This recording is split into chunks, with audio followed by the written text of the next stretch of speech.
গাঠি কচুর নাম শুনলে আমার বাড়ির সকলে উল্টো দিকে দৌড় দেয়। গাঠি কচুর অপরাধ শুধু একটাই, তার ওই পিচ্ছিল ভাবটা। তাই এর একটা উপায় বার করেছি। সেদ্ধ করা গাঠি কচুগুলোকে টুকরো টুকরো করে কেটে প্রথমে কড়াইতে অনেকটা তেল দিয়ে ছাঁকা তেলে বেশ ভালো করে ভেজে নিয়েছি, যতক্ষণ পর্যন্ত না ওপরটা বেশ একটা সুন্দর সোনালি ভাব ধরেছে। গাঠি কচু ভাজার যে অবশিষ্ট তেলটা ছিল তার মধ্যে আরও কিছুটা তেল দিয়ে ফোড়ন দিয়েছি শুকনো লঙ্কা, জিরে আর তেজপাতা।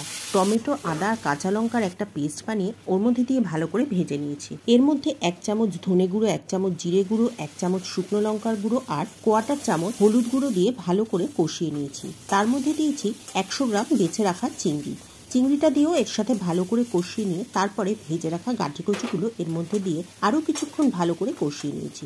এবার প্রয়োজন মতো জল, নুন আর কাঁচা লঙ্কা দিয়ে গাঠি কচুটা আরও কিছুক্ষণ কষে ওপর থেকে কাঁচা লঙ্কা আর ভাজা মশলা ছড়িয়ে নামিয়ে নিয়েছি।